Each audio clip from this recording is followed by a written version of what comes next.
కంటి మీద కునుకు లేకుండా చేస్తుంది తుఫాన్ ప్రభావం. అయితే ఇప్పటికే విజయవాడ మొత్తం కూడా నీటిలో ఉండడంతో ఆ గ్రామంలో సహాయక చర్యలు కూడా చేపడుతున్నారు. ఇప్పటికే చాలా వరకు మృత్యువాత కూడా పడడం జరిగింది.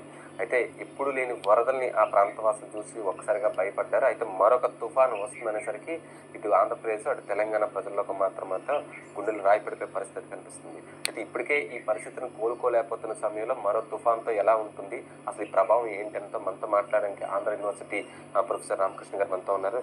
సార్, ఈ తుఫాను ప్రభావం అనేది నిన్న మొన్నటి వరకు చూశారు, విజయవాడలో అంత ఎఫెక్ట్ అనేది ఎక్కువ వచ్చింది. ఇప్పుడు లేని వరదలు వచ్చాయి. సో మరో తుఫాను ఒకటి వస్తుందని హెచ్చరికలు జారీ చేస్తున్నారు వాతావరణ శాఖ. సో ఎఫెక్ట్ ఎలా ఉండబోతుంది అనుకోవచ్చు? అంటే let me tell you frankly, ఇది తుఫాన్ అని అనకూడదండి మనం.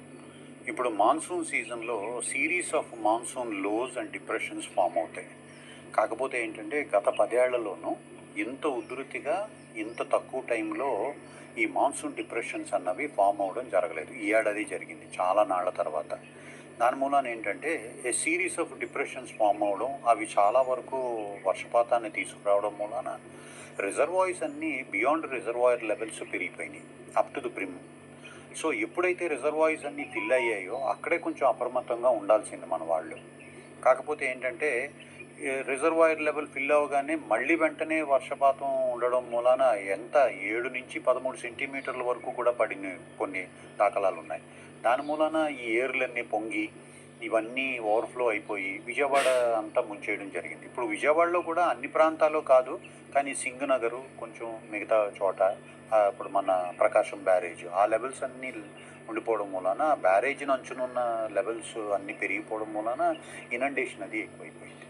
కాకపోతే ఇప్పుడు ఇదే భాగంగా సెప్టెంబర్ 30, అక్టోబర్ మొదటి వారం వరకు మాన్సూన్ డిప్రెషన్స్ వచ్చే ఛాన్స్ ఉంది. కాబట్టి ఇంకొక మాన్సూన్ డిప్రెషన్ కూడా ఫామ్ అయ్యే దాఖలాలు ఉన్నాయి. కాకపోతే మనం ఇప్పుడు యాసిటీస్గా చూసుకుంటే ఉత్తరాంధ్ర కాకపోయినా కొంచెం గోదావరి జిల్లాలు, కృష్ణా, గుంటూరు మీద మటుకు చాలా క్లౌడ్ మాస్ ఉంది. దాని మూలాన కూడా మళ్ళీ ఒక 7 నుంచి 8 సెంటీమీటర్ల వర్షపాతం రికార్డ్ అయ్యే అవకాశాలు ఉన్నాయి.